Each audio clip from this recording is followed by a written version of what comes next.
We have some pretty big updates in the case of Mica Miller and her pastor husband, JP or John Paul Miller.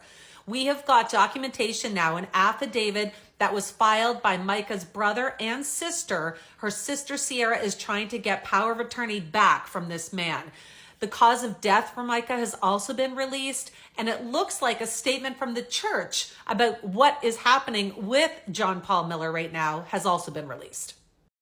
Let's first take a look at a timeline of how the events have played out so far. So it looks like October 8th or 9th, Mica Miller filed for divorce from John Paul Miller.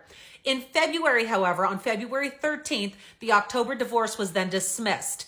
Just days later, on February 22nd and 23rd, John Paul Miller files for separation from Mica, but then on March 12th, that is also dismissed. A month later, on April 15th or 16th, Mica then files for separation, and just days later, they get a date for that hearing, which was going to be June 5th. And just 4 days later, on April 27th, is when Mica was found deceased. The very next day, John Paul Miller goes to church, holds his whole sermon, and at the end, almost as a side note, adds that his wife was deceased and found the day before and claims that it was self-induced. So Pastor John Paul Miller's church, the Solid Rock Church in Market Common, the website was taken down the other day. When you go there now, it basically tells you the link doesn't work. And the overseer of the church had sent out a notice to all its members on Sunday saying that Pastor John Paul Miller was released from all ministerial functions. The notice stated that he is being released for a time of healing, counsel, and guidance pursuant to our governing instrument. Some police reports have also come forward. One of those police reports that Mica filed stated that she reported to police that there was a razor blade placed in her tire. She says that it was the second time that week that this has happened. She started to drive away, heard a pop, pulled over, and saw metal protruding from the tire. When the police officer arrived, he located the item and said it was actually a tire deflation device.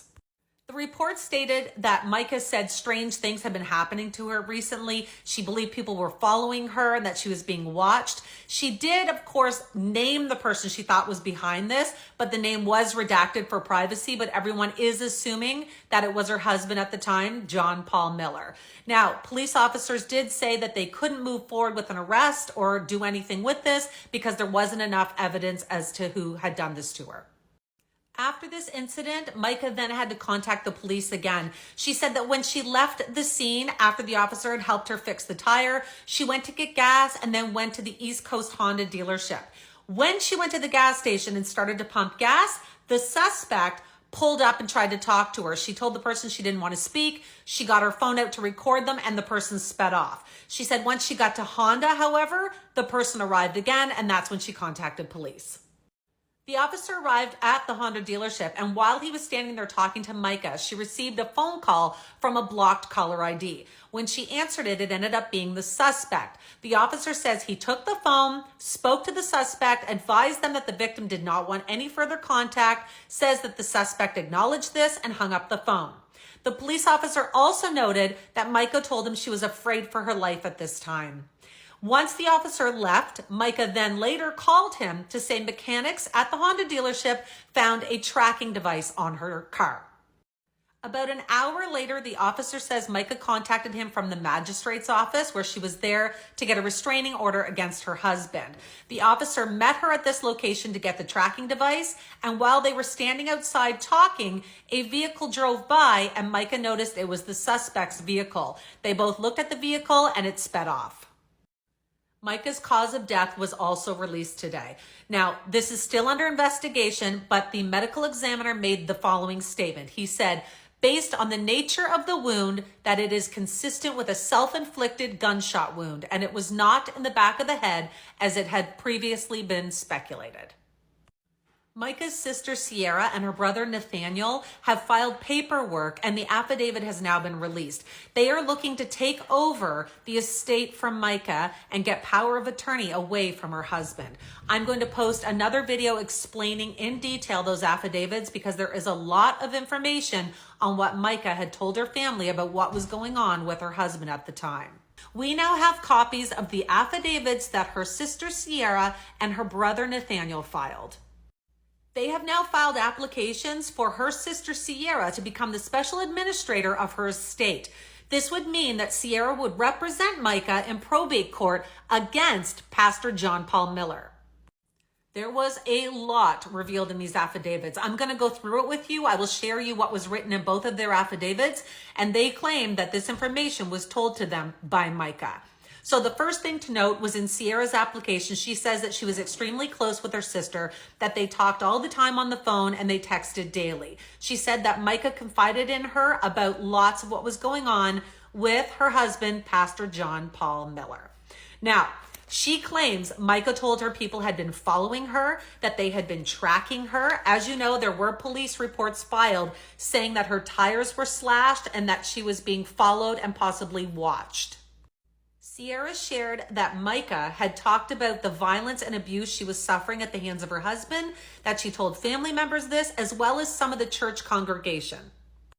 Mica allegedly told her family members that her husband was hiring people to follow and stalk her. She also claimed to have known that he was transferring assets into different names at this time. She claims that he changed the name of his vehicle to someone else, that he also had transferred the deed of his home into the church's name, and that he'd given or transferred the interest in the Crocodile Rocks bar to his son. Sierra claims that just this past February, while Mica was in a mental health hospital, that JP cleaned out all of her personal belongings and took them to someone's apartment and dropped them off. She says her sister did not know about this until she was released from the hospital, and claimed that he said he did this to keep an eye on her. Once she found this out is when she hired an attorney to get a divorce, and this is also when she joined a new church.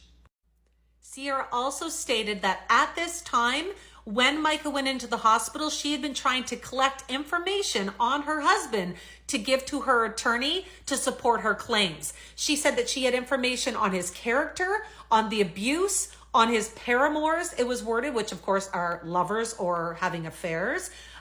Also his associates that he was paying off or blackmailing. She claims that once she got out of the hospital, that everything was wiped out from her phone, her laptop, her purse, and her belongings. Everything was gone and was not recovered. Mica also claims that at this time she couldn't get into her iCloud. She also did not have the passwords or the ability to get back into her Facebook account and her email. It's also being said that at this time, JP was actually sending or posting things pretending he was her at this time. Mica had also just done a mission in Kenya and claimed that she absolutely loved it. She actually planned on going back very soon, and her sister says she had already shipped some of her personal belongings there already. Mica told her family members that she feared for her life from her husband, Pastor John Paul Miller. She was quoted also as saying, "If I end up with a bullet in my head, it was not by me, it was JP." Mica had a texting group going with her family at this time, and on April 25th, she texted her family saying that she had finally served JP Miller with the divorce papers. 2 days later, her body was found. In Mica's brother's affidavit, he claims that Mica had told him that there were documents now in place allowing her brother to make decisions on her well-being. Those documents were not able to be located, and her brother claims the only thing that was found was paperwork showing that Pastor John Paul Miller, her husband at the time, had power of attorney. Her brother also commented on the police reports that she had been filing lately. He also said that there were emails from her husband, Pastor John Paul Miller, apologizing for slashing the tires and damaging her car. In one email in particular, he confides that he was angry with her because he felt she put her family before him. This is a quote from that email. "When someone hurts me, I try to hurt them back rather than forgive. And instead of me forgiving you, I just attack and try to cause pain." Mica's family is definitely doing everything they can to get some answers in this situation. I will definitely be updating on this case, so make sure to hit follow.